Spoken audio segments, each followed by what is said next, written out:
Okay, hi everyone. Welcome. My name's Jenny. I'm the store manager at Lululemon and I'm here with Jamie Hylands, author of a book called The Middle: Losing, Finding, Healing and Loving My Beautiful, Broken, Creative Self.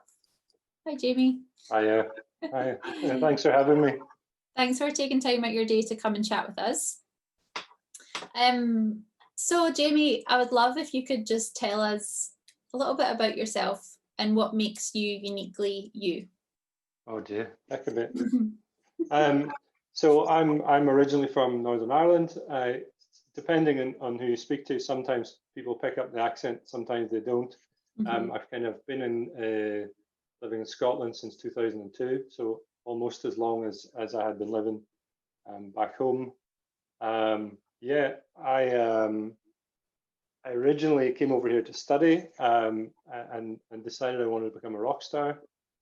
So I dropped out of university a few times, tried to make the music gig work, and somehow ended up in the tech and design industry, which, you know, to be honest, is pretty much littered with kind of failed musicians, as I found. We somehow managed to go towards music and end up in the tech industry. So that's kind of where I have been up to this part. What makes me uniquely me? I haven't the faintest idea. I'm sure as this conversation goes on, we'll get a chance to talk about mental health and creativity, which are probably the two defining pillars of my kind of adulthood. Absolutely. Point, at least, yeah. Yeah, absolutely. Thanks, Jamie. I just want to start off with quoting you back to yourself, just to set us up for this chat. And Jamie, you say that storytelling is our birthright, and we do a grave disservice to those who come after us if we don't play our part too. So nice. What does it mean? Yeah, do you want to elaborate on that a little bit? I think it's really powerful. I think within context of the start of the book, it was about talking and sharing our experiences and stories of mental health as a way of lifting the burden off people who feel that they're either alone or feel like they're the only one who's ever gone through a given experience. But in the wider context, it's a really critical. You're literally dating back as far as paintings on the walls and from cavemen kind of era, being able to track your shared history in some artistic form, whether that's writing, and obviously pre-printing press, it would have been storytelling around a campfire or cave paintings, but now it's in every media possible, from video, social media, and we find, I think anyway, my experience, great solace in being able to share a story or read a story and go, oh, I totally felt like that at that stage in my life, whether it was first time parenthood or starting university or mental health or traveling, and I think that birthright, I think the line is right, that there is a disservice to not kind of putting yourself out there. And I can be quite introverted, and even coming up to this call, I was like, oh, I don't know if I can do this. I'm not, but there is an element where you really should, for the benefit of others, get out and share your side of the story. Yeah, I really resonate with that. When I read it, I thought instantly about becoming a parent myself and passing on the stories that I have to tell. And then I equally thought about my ancestors and all the stories that I don't know about them. Yeah. So yeah, thank you for sharing your story, Jamie, and I'm sure you'll inspire others to tell theirs themselves. You're welcome. So when did you know that it was time to share your story? It's a great question.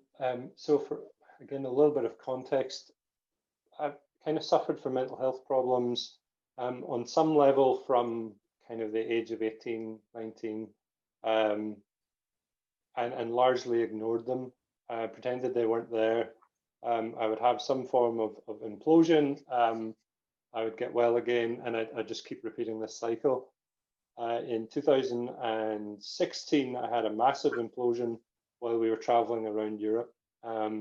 and I had been overexhausted through work and family pressures and money pressures and all these different things, and I completely imploded, lying on the floor of the Airbnb apartment that we had been renting as we traveled.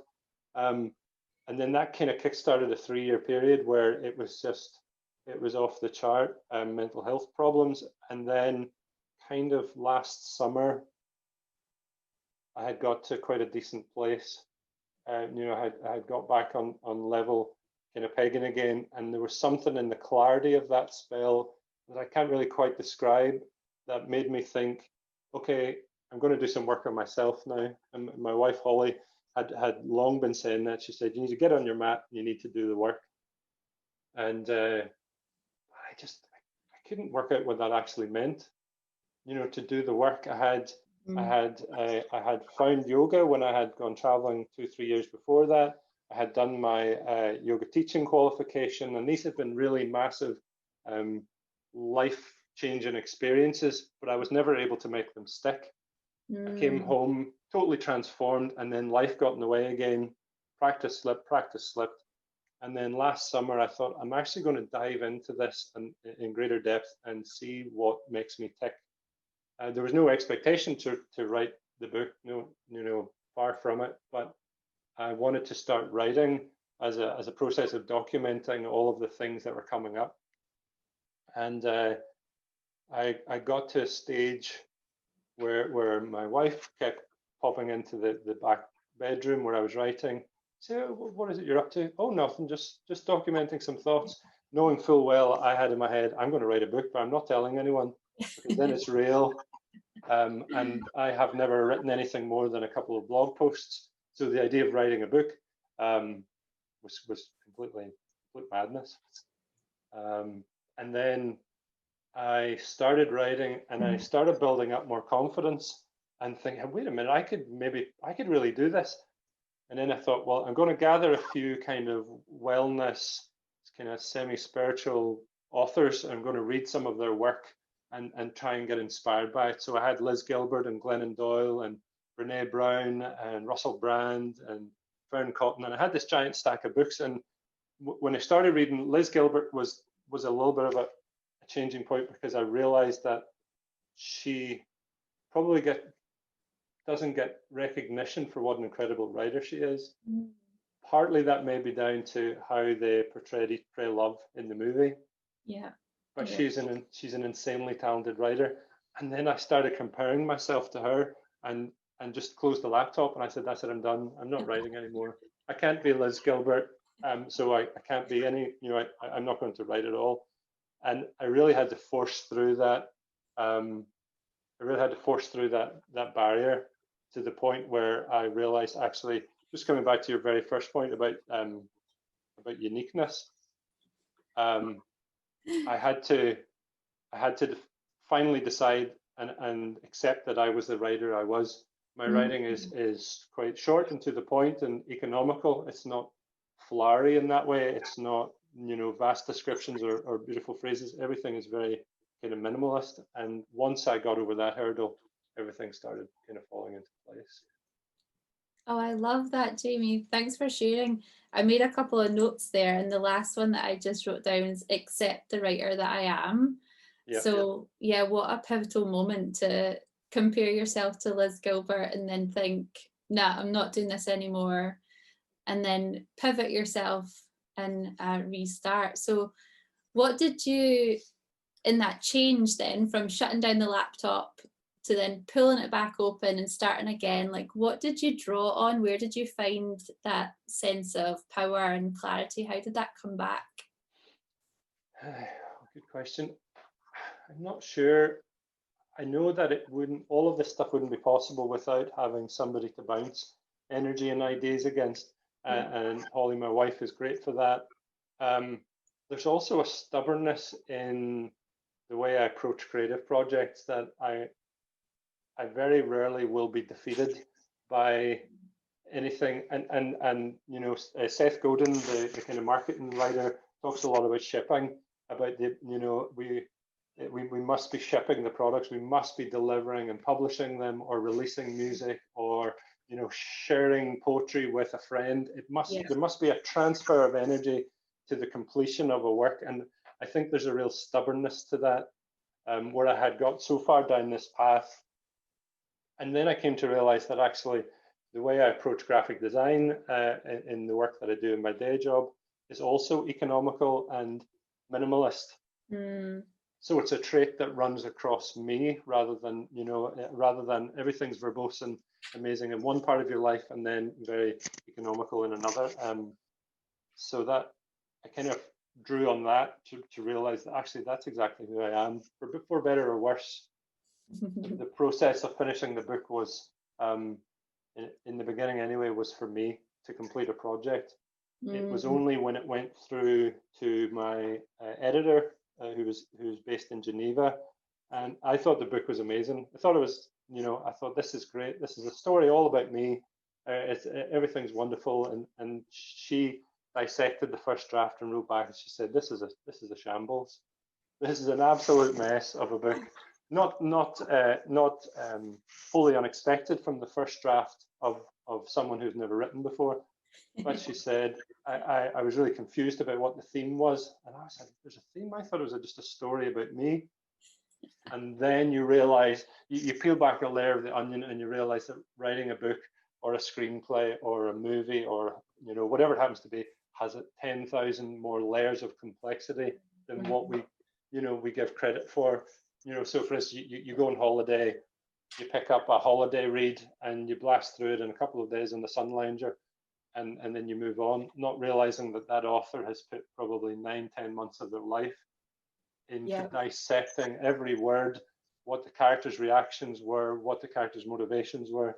And I had to go back and do that with my story, almost as if it was fiction, being able to detach yourself from the fact that, yes, you wrote it, but it's not a book about me. Yeah. And at that point then, is it even for you? 100%, it's not. It gets to that stage where you're then saying, okay, I think it's probably for anybody that can find some connection to, to the theme or the message or the hook. By the end, for sure. Beautiful. I love that about the layers of complexity. It's so relevant to many, many other subjects and topics. There's always something extra, isn't it? It's never about that surface level what you see. There's always something else going on. And you will know that, yourself, being a yoga teacher, what people perceive yoga to be, what it is in a standard class format, and then what it is in a deeper practice. There's just so many layers, and my yoga course that I'd done in Tenerife was a lot like that. It was we covered asana in order to cover the bases and a little bit of vinyasa stuff, but then when you started peeling back again that onion metaphor of getting into the pranayama stuff and then into the philosophy of why, of what the connection is, that stuff really blew my mind, which is great.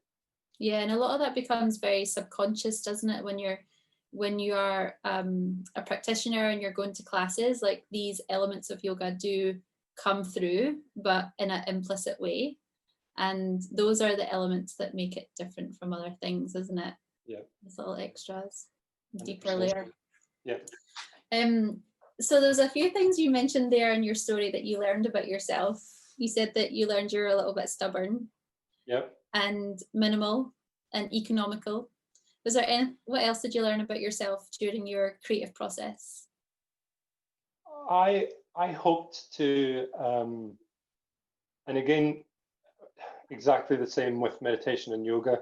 I hoped through the process of this, I would uncover what the big blocker was for my life, why things hadn't gone the way they were meant to. And I expected to unroot some deep childhood trauma that I had compartmentalized or glossed over or whatever. And the more I kind of dove into it, it wasn't there, which leaves you kind of hanging because you're kind of looking for some external reason why things haven't gone, your way. And actually, the truth turned out to be much more internal. It was more, it was more about really getting to grips with who I was what had led me to make the decisions I had made. For instance, all of those kind of university courses I dropped out of. So then later, when I'm still paying off a student loan now, 15 years later for a course that I never completed, you can find yourself getting really angry. And you know, it's the world, it's the system. And it's like, no, it's not. It was you at that point. You really need to take personal responsibility for the issues that are under your control. And not everything is, but the ones that are, you really need to kind of make peace with. Making peace and acceptance were probably the two biggest lessons from writing the book. Wow, so powerful. Yeah, that student loan part, I'm sure lots of people will connect with that. Actually, speaking about that and some like triggers that could potentially be quite stressful things in people's lives, and I'd love to ask you, like, when you know you are going through a situation or going somewhere that might feel potentially stressful or triggering, like seeing your student loan, like what practices do you have now, you know, with this, having written your book, having able to look at your journey through your life, like, and take your lessons, what do you now have in your toolkit to help you stay balanced when you are going into potentially stressful or triggering situations? I think historically, first, I didn't know that I had any tools. There have been times where I've got really into exercise and I've got, you know, insanely fit. And then once you stop, you find yourself plummeting again. So nothing really lasts. And it was only again in the process of writing last year that if I had listened to a few people who had said that journaling was a great way of documenting, you basically have two choices. You either journal if you don't want to speak to somebody, or you go and speak to somebody and you verbally unload that, whether that's a friend or a therapist or a group or, you know, something like that. And I had tried various psychotherapy, CBT things. I hadn't quite gelled. I didn't feel entirely safe or comfortable. And then the whole idea of journaling just seemed pretty frightening. You know, this kind of idea of putting stuff down on paper, even though it would be lifting a weight off your shoulders. I was worried about somebody finding the book, you know, and that time, you know, you write about your great uncle Tom, how rude he was to you at Christmas, and then somebody finds it. So, and it's largely irrational fears, but I thought, oh, I'm not going to do that. And then I found this. So I've been a songwriter for as many years as I can remember, and I found this old folder of songs, lyrics, and kind of finished demos that I was amazed that each of the songs kind of catalogued my mental state at that time as if I had been journaling, but I had been doing it through song. So if anyone had asked, you know, do you journal? I would say no, absolutely not. I don't journal at all. But then I realized that I do, but it was in a format that made sense. It made sense to me, and I had written so many songs. There's one, I think some of the lyrics are in the book, a song called Wolves, and that was in about 2007, a really bad mental health dip. And I had written this song about this idea of wolves metaphorically being mental health, depression issues, kind of scratching at the windows. And I looked back and I thought, my God, this is really powerful. I don't really remember writing the song. I don't really remember the scenario around it, but that process of recognizing the creativity could come and help that process, which I think I'm getting back to what your question was. I recognize that there are two things I can do. One is to double down on my yoga meditation kind of wellness practice, and the other thing is any form of creativity. Yeah. So it could be the iPad with the with the pencil, and I'm just doodling, drawing cartoon characters, just for that's like an immediate. I can detach from the world. I'm not meditating as such, but I've detached from the world, so my problems and my heart rate don't seem as crazy when I'm doing that. Then something like songwriting, where you can actually impart your feelings and expressions into or fiction or screenplay, where you can physically create a character called Johnny and make Johnny say the things to his fictional wife that you can't say, or to his boss that you can't say, and that stuff kind of just lifts off your shoulders, and you're like, oh, so that's what I meant. I thought Johnny was trying to find the hidden crystal or whatever in the story, but actually he's trying to have a better relationship with his sister or something. I don't know. Yeah. So that stuff became really interesting to me, and I tried to read up, a lot more about use of creativity to document, because it was a find. It was just a complete stumble, by accident that I realized that could be a tool. And even now, like, my yoga practice got a little bit better 2 weeks ago, and now I stepped again with that creative practice, moving between screenplays or books or music or drawing. That's always stays quite steady. I feel quite, I can feel quite anxious if I don't do that for a while. Yeah, I'm smiling. I just feel like I'm nodding my head a lot as you're talking, because I'm just really resonating with that creative process as a way of meditation, as a way of staying present and staying focused and on that one thing that's happening, and then everything else in your mind momentarily leaves and you're just focused on creating whatever it is you're creating, no matter how it's going to turn out. Exactly. Whether it goes in the bin or not, it doesn't matter. It's the act of doing it and the process of doing it. Yeah, 100%. So yeah, I'm inspired to go home and create something. Yeah, good. My job is done. Yeah. So speaking of meditation, you've already mentioned this, Jamie. You've mentioned how you stay creative and you see that as a part of meditation, but I would love to hear a little bit more about what meditation is for you, and how it's helped you, or anything that you would like to expand on within that. Yeah, the first thing I would expand on is I am terrible at it.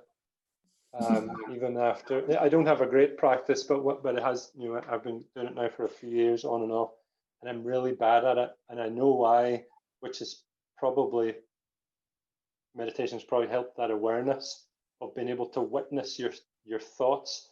I'm bad at it because I know that it helps, and I know that it's going to unpick some stories that I tell about myself that I'm not ready to uncover. So, like, writing the book last year uncovered a lot, and I thought, oh, that's great, I'm a perfectly normal human being now. But you realize that those things are ongoing, picking old wounds of old stories. And whenever I actually sit down and do, what we would probably class as, proper meditation, even if it's just with headspace, sometimes I like it to be just, just kind of solo. Sometimes it's with music, maybe somebody like Trevor Hall, and just having that on in the background.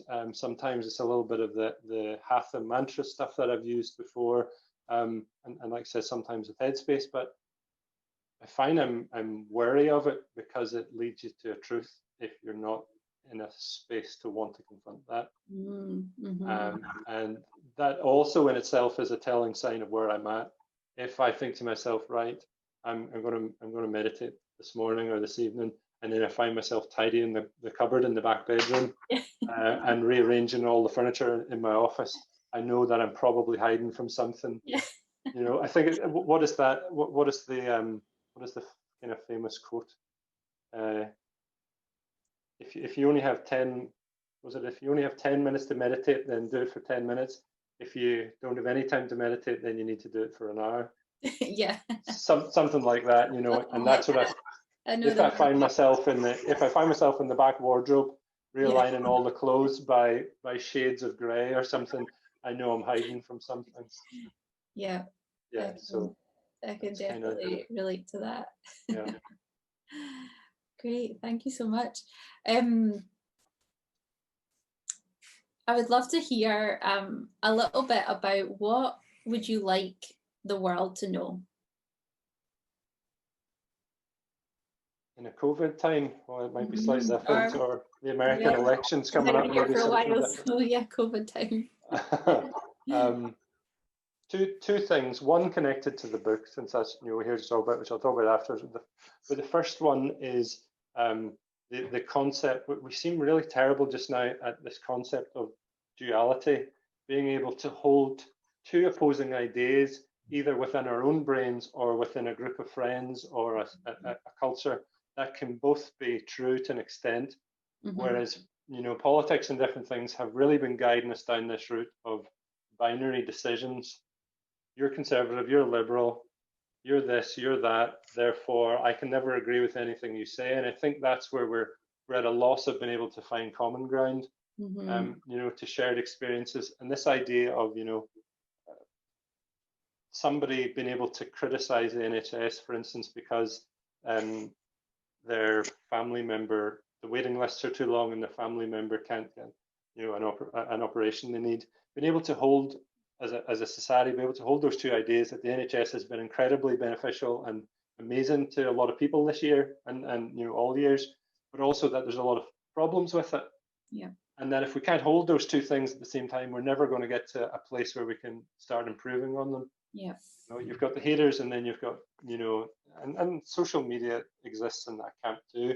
We kind of enclose ourselves in echo chambers of ideas that we like, because the algorithms help us to find more people who also like the same things. When really what we need to do is be able to hold these two ideas and go, do you know what, I kind of think that it's okay to listen to that person and think, they're saying, they are making some sense. I don't agree with them on everything. Or my friend has this particular view, I shouldn't be friends with them anymore. And maybe there are some occasions for that, but being able to hold that, that's where I think we're lacking. In terms of something the world should know from the book, without getting to the spoiler of the last kind of chapter about the kind of closing thing, it's the idea that it's okay to be in the middle of an experience or a process of evolution and not be at the end. Again, social media can play into that, where we only see a very glossy end product. Yeah. Whether that's your makeup, or whether that's your fitness transformation, or whether that's driving a Ferrari that they've rented for 10 minutes to pretend that they've all got Ferraris. But to be in that, the middle of that experience, and just be okay with a constantly ever changing. Some days you're going to be up, some days you're going to be down. Realizing that, as far as I'm concerned, life is the journey. I'm sure that's an Aerosmith lyric. It's a journey, not a destination. But that idea of, let's not worry so much on the end destination, and can we at least accept when we're in the middle? And that was, I don't actually know if very many people know this, that was the inspiration for the title of the book. Was there's an American non-profit called To Write Love on Her Arms. So they do a lot of suicide prevention campaigning and stuff in America. And I had seen an Instagram story from somebody connected, and they were quoting an interview they'd done with a fundraiser. And sorry. All right. And the lady. The lady who'd been given the testimonial had said, I would love it if there was more people would share their mental health stories of what it was like to be in the middle of their journey. And I was like, oh, that's a really interesting idea. I'm going to write down that idea. And that's where the name of the book came from.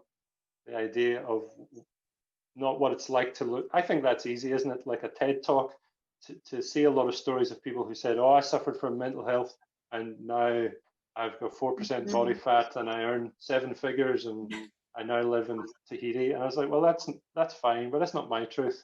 Yes. So I'm not going to pretend. I'm not going to pretend that it is. So. Yeah.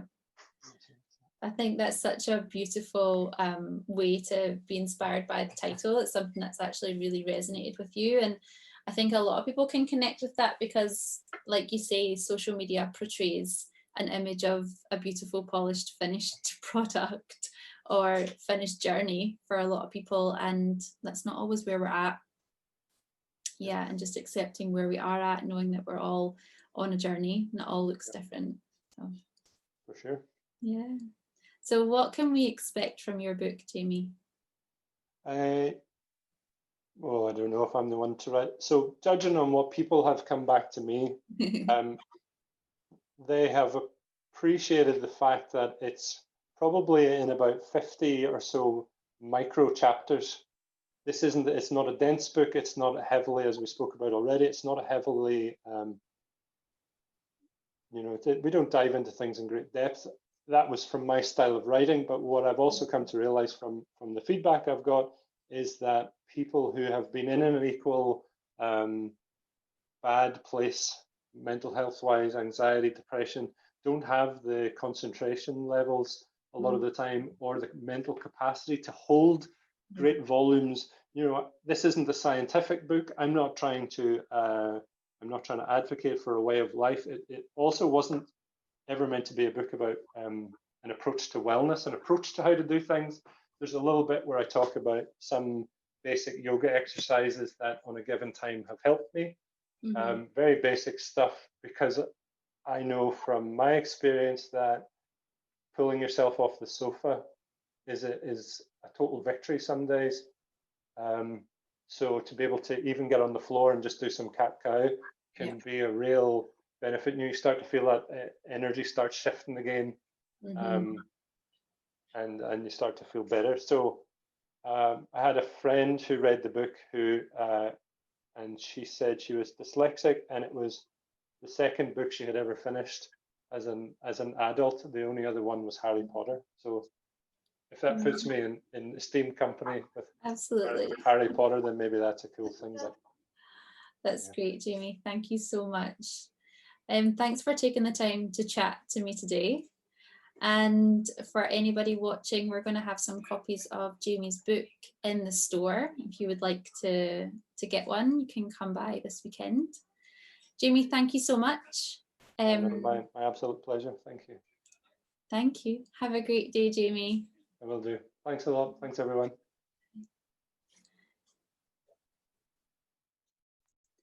Wow, what a great chat with Jamie. I took so many notes. What I'm really leaving this chat with is a reminder that it is okay to be on your journey, in the middle of your journey, and not at the end, not to compare it to people who are maybe further toward the end of their journey. That there can be moments of clarity in the darkness, as hard as that may seem at the time. Accepting who you are, like Jamie said, I realised that I was accepting the writer that I am and not comparing himself like he compared himself to Elizabeth Gilbert. And that there's always more going on, like he was talking about the onion and the layers. There's always so much more complexity going on. So the more that we can get to know ourselves, like Jamie got to know himself through yoga and meditation and his creative outlets, the more we can know ourselves, the more we can realise what is going on for us. I hope you enjoyed, I hope you took some notes, and I hope you come by the store and pick up a copy of his book. Have a great day.